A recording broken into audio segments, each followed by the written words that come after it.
بسم اللہ الرحمن الرحیم۔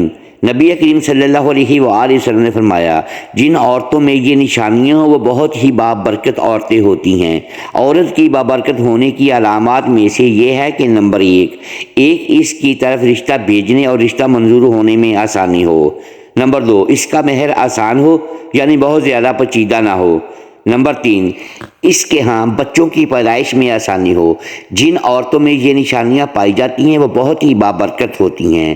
حضرت معقل بن یسار رضی اللہ تعالی عنہ فرماتے ہیں کہ ایک شخص نبی کریم صلی اللہ علیہ وآلہ وسلم کی خدمت میں حاضر ہوا اور اس نے عرض کی، مجھے ایک خاندانی اور خوبصورت عورت ملی ہے مگر وہ بانجھ ہے، تو کیا میں اس سے شادی کر لوں؟ آپ صلی اللہ علیہ وآلہ وسلم نے فرمایا، اس سے شادی نہیں کرنا۔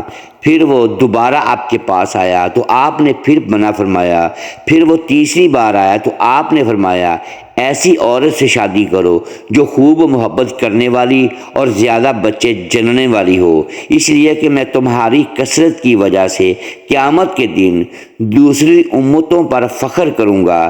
حضرت عائشہ رضی اللہ تعالی عنہا نے ایک دن رسول اللہ صلی اللہ علیہ وآلہ وسلم سے پوچھا، آپ صلی اللہ علیہ وآلہ وسلم کی زندگی کا مشکل ترین دن کون سا تھا؟ حضور صلی اللہ علیہ وآلہ وسلم نے فرمایا، والدہ نے 7 دن دودھ پلایا، 8ویں دن دشمن اسلام ابو لہب کی کنیز صوبیہ کو یہ اعزاز حاصل ہوا۔ صوبیہ نے دودھ بھی پلایا اور دیکھ بھال بھی کی۔ یہ چند دن کی دیکھ بھال تھی، یہ چند دن کا دودھ تھا، لیکن میری رسول اللہ صلی اللہ علیہ وآلہ وسلم نے اس احسان کو پوری زندگی یاد رکھا۔ مکہ کا وہ دور تھا تو صوبیہ کو میری ماں کہہ کر پکارتے تھے، ان سے حسن سلوک بھی فرماتے تھے، ان کی مالی معاونت بھی کرتے تھے۔ مدنی دور آیا تو مدینہ سے ابو لہب کی کنیز صوبیہ کے لیے کپڑے اور رقم بھجواتے تھے۔ یہ ہے شریعت محمدی۔ حضرت حلیمہ سعدیہ رضائی ماں تھی، یہ ملاقات کے لیے آئیں، دیکھا تو اٹھ کھڑے ہوئے اور میری ماں پکارتے ہوئے ان کی طرف دوڑ پڑے۔ وہ قریب آئی تو اپنے سر سے وہ چادر اتار کر زمین پر بچھا دی جسے ہم کائنات کی قیمتی ترین متاع سمجھتے ہیں۔ اپنی رضائی ماں کو اس پر بٹھایا، غور سے ان کی بات سنی اور ان کی تمام حاجتیں پوری فرما دیں۔ یہ بھی ذہن میں رہے، حضرت حلیمہ سعدیہ نے اسلام قبول نہیں کیا تھا اور اپنے پرانے مذہب پر قائم رہی تھی۔ فتح مکہ کے وقت حضرت حلیمہ کی بہن خدمت میں حاضر ہوئیں۔ ماں کے بارے میں پوچھا، بتایا گیا وہ انتقال فرما چکی ہیں۔ رسول اللہ صلی اللہ علیہ وآلہ وسلم کی آنکھوں میں آنسو آ گئے، روتے جاتے تھے اور حضرت حلیمہ کو یاد کرتے جاتے تھے۔ رضائی خالہ کو لباس، سواری اور 10 درہم عنایت کیے۔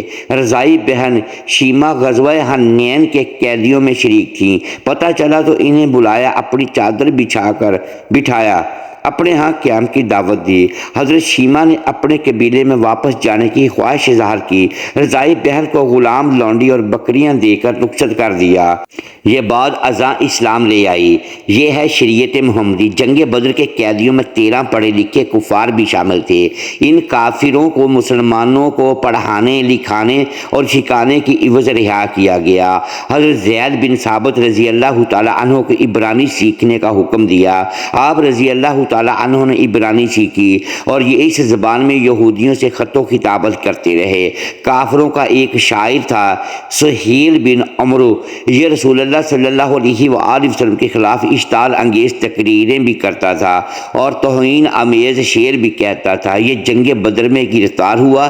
سہیل بن عمرو کو بارگاہ رسالت میں پیش کیا گیا۔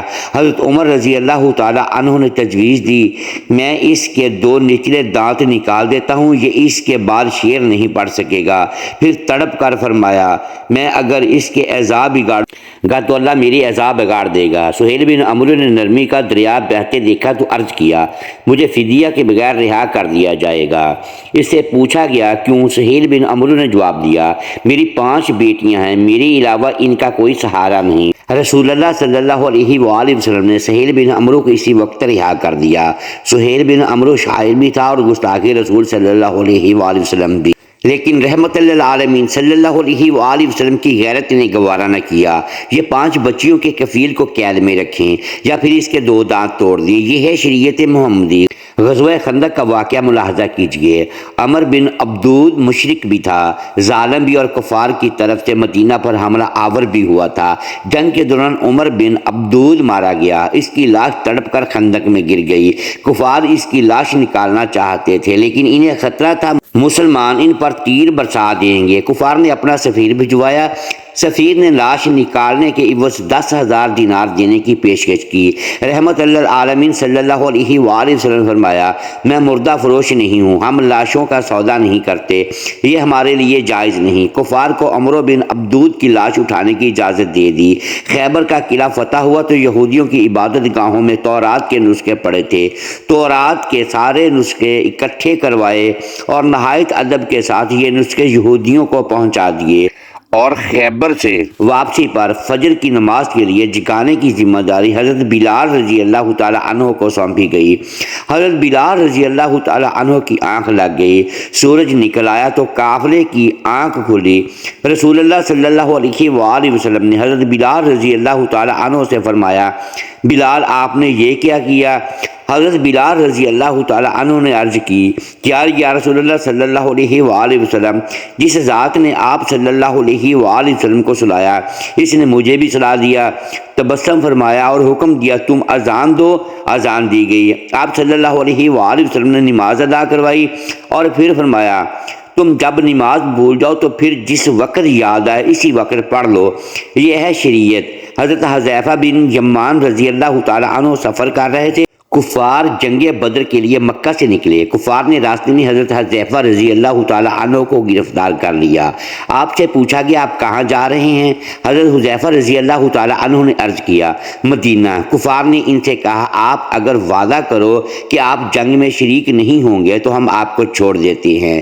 حضرت حذیفہ رضی اللہ تعالی عنہ نے وعدہ کر لیا۔ یہ اس کے بعد سیدھے مسلمانوں کے لشکر میں پہنچ گئے۔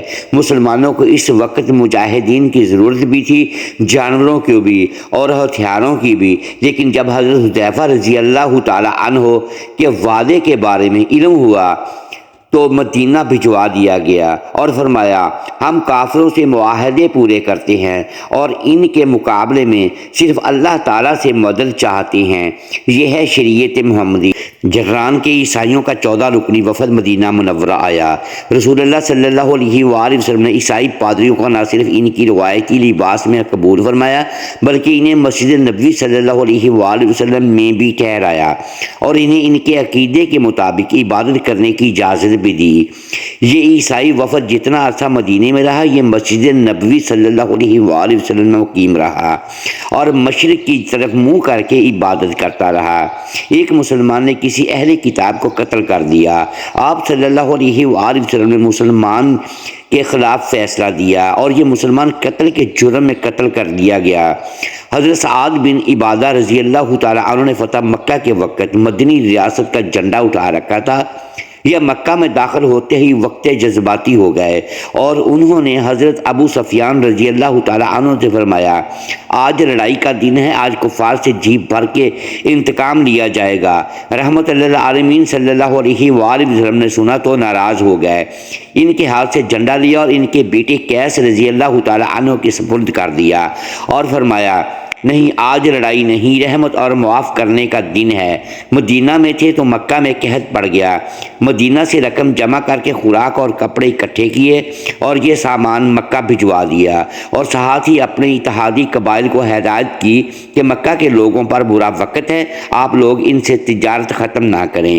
مدینہ کے یہودی اکثر مسلمانوں سے یہ بحث چھیڑ دیتے تھے کہ نبی صلی اللہ علیہ وآلہ وسلم فضیلت میں بلند ہیں یا حضرت موسیٰ علیہ السلام۔ یہ معاملہ جب بھی دربار رسالت میں پیش ہوتا، رسول اللہ صلی اللہ علیہ وآلہ وسلم مسلمانوں سے فرماتے، آپ لوگ اس بحث سے پرہیز کیا کریں۔ سماسہ بن آسان نے رسول اللہ صلی اللہ علیہ وآلہ وسلم کو قتل کرنے کا اعلان کر رکھا تھا۔ یہ گرفتار ہو گیا، اسلام قبول کرنے کی دعوت دی، اس نے انکار کر دیا۔ یہ 3 دن قید میں رہا، اسے 3 دن دعوت دی جاتی رہی۔ یہ مذہب بدلنے پر تیار نہ ہوا تو اسے چھوڑ دیا گیا۔ اس نے راستے میں غسل کیا، نیا لباس پہنا واپس آیا اور دست مبارک پر بیعت کر لی۔ ابو العاص بن ربیع رحمۃ للعالمین صلی اللہ علیہ وآلہ وسلم کے داماد تھے۔ رسول اللہ صلی اللہ علیہ وآلہ وسلم کی صاحبزادی حضرت زینب رضی اللہ تعالیٰ عنہ ان کے عقل میں تھی۔ یہ کافر تھے، یہ تجارتی قافلے کے ساتھ شام سے واپسی مکہ جا رہے تھے۔ مسلمانوں نے قافلے کا مال چھین لیا، یہ فرار ہو کر مدینہ آ گئے اور حضرت زینب رضی اللہ تعالیٰ عنہ کے گھر پناہ لے لی۔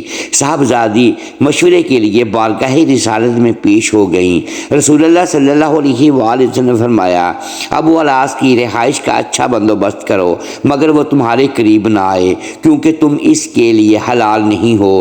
حضرت زینب رضی اللہ تعالیٰ عنہ نے عرض کیا، ابو العاص اپنا مال واپس لینے آئے ہیں۔ مال چھیننے والوں کو بلایا اور فرمایا گیا، یہ مال غنیمت ہے اور تم اس کے حقدار ہو، لیکن اگر تم مہربانی کر کے ابو العاص کا مال واپس کر دو تو اللہ تمہیں اجر دے گا۔ صحابہ رضی اللہ تعالیٰ عنہ مال فوراً واپس کر دیا۔ حضرت زینب رضی اللہ تعالیٰ عنہ قبول اسلام کی وجہ سے مشرک خاوند کے لیے حلال نہیں تھی، لیکن رسول اللہ صلی اللہ علیہ وآلہ وسلم نے داماد کو صاحبزادی کے گھر سے نہیں نکالا۔ یہ ہے شریعت محمدی۔ حضرت عائشہ رضی اللہ تعالیٰ عنہ ایک دن رسول اللہ صلی اللہ علیہ وآلہ وسلم سے پوچھتی ہیں، زندگی کا مشکل ترین دن کون سا تھا؟ فرمایا، وہ دن جب میں طائف گیا اور عبدیہ لیل نے شہر کے بچے جمع کر کے مجھ پر پتھر برسائے، میں اس دن کی سختی نہیں بھول سکتا۔ عبدیہ لیل طائف کا سردار تھا، اس نے رسول اللہ صلی اللہ علیہ وآلہ وسلم پر اتنا ظلم کیا تھا کہ اللہ تعالیٰ کی رحمت بھی جلال میں آ گئی۔ حضرت جبرائیل امین علیہ السلام تشریف لائے اور عرض کیا، اگر اجازت دے تو ہم اس پورے شہر کو دو پہاڑوں کے درمیان پیس دیں۔ یہ سیرت کا اس نوعیت کا واحد واقعہ تھا کہ جبرائیل امین علیہ السلام نے گستاخ رسول پر کسی بستی کو تباہ کرنے کی پیشکش کی ہو، اور عبدیہ لیل اس ظلم کی وجہ سے تھا۔ عبدیہ لیل ایک بار طائف کے لوگوں کا وفد لے کر مدینہ منورہ آیا۔ رسول اللہ صلی اللہ علیہ وآلہ وسلم نے مسجد نبوی صلی اللہ علیہ وآلہ وسلم میں اس کا خیمہ لگایا، اور عبدیہ لیل جتنے دن مدینہ میں رہا، رسول اللہ صلی اللہ علیہ وآلہ وسلم ہر روز نماز عشاء کے بعد اس کے پاس جاتے، اس کا حال احوال پوچھتے، اس کے ساتھ گفتگو کرتے اور اس کی دلجوئی کرتے۔ عبداللہ بن ابی منافع کا عازم تھا، یہ فوت ہوا تو اس کی تدفین کے لیے اپنا کرتا مبارک بھی دیا اور ان کی نماز جنازہ بھی پڑھائی، اور یہ بھی فرمایا، میری 70 دعاؤں سے اگر اس کی مغفرت ہو سکتی ہو تو میں 70 مرتبہ سے زیادہ اس کے لیے دعا کرتا۔ یہ ہے شریعت محمدی۔ مدینہ کی حدود میں آپ کی حیات میں 9 مسجدیں تعمیر ہوئیں۔ آپ صلی اللہ علیہ وآلہ وسلم نے فرمایا، اگر کہیں مسجد دیکھو یا اذان کی آواز سنو تو وہاں کسی شخص کو قتل نہ کرو۔ یہ ہے شریعت محمدی۔ ایک صحابی رضی اللہ تعالیٰ عنہ نے عرض کیا، یا رسول اللہ صلی اللہ علیہ وآلہ وسلم، مجھے کوئی نصیحت فرمائیں۔ جواب دیا، غصہ نہ کرو۔ وہ بار بار پوچھتا رہا، آپ صلی اللہ علیہ وآلہ وسلم ہر بار جواب دیتے، غصہ نہ کرو۔ یہ ہے شریعت محمدی۔ اور اللہ تعالیٰ نے ایک جگہ رسول اللہ صلی اللہ علیہ وآلہ وسلم کے بارے میں فرمایا، پیغمبر صلی اللہ علیہ وآلہ وسلم اللہ کی بڑی رحمت ہیں، آپ لوگوں کے لیے بڑے نرم مزاج واقع ہوئے ہیں۔ آپ تندخو اور سنگ دل ہوتے تو یہ سب آپ کے گرد و پیش سے چھٹ جاتے، اور یہ ہے شریعت۔ لیکن ہم لوگ نہ جانے کون سی شریعت تلاش کر رہے ہیں، ہم کس شریعت کا مطالبہ کر رہے ہیں۔ اللہ تعالی ہم سب کو شریعت محمدی پر مکمل طور پر عمل کرنے والے بنائے، آمین، اور ہمارا خاتمہ ایمان پر فرمائے، آمین۔ محترم ناظرین، امید ہے آج کی یہ ویڈیو آپ کو پسند آئی ہوگی۔ ناظرین گرامی، اگر اس ویڈیو میں دانستہ یا دیدہ دانستہ الفاظ کی درستگی ہم نہیں کر پائے تو ہم آپ سے معذرت خواہ ہیں اور اللہ کے حضور معافی کے طلبگار ہیں۔ محترم ساتھیوں، ویڈیو کو لائک کیجیے اور اپنے اس چینل کو سبسکرائب لازمی کیجیے اور بیل آئیکن پریس کر دیں تاکہ ہر نئی آنے والی ویڈیو اب تک بر وقت پہنچ سکے اور ہماری حوصلہ افزائی ہوتی رہے۔ شکریہ، اللہ حافظ۔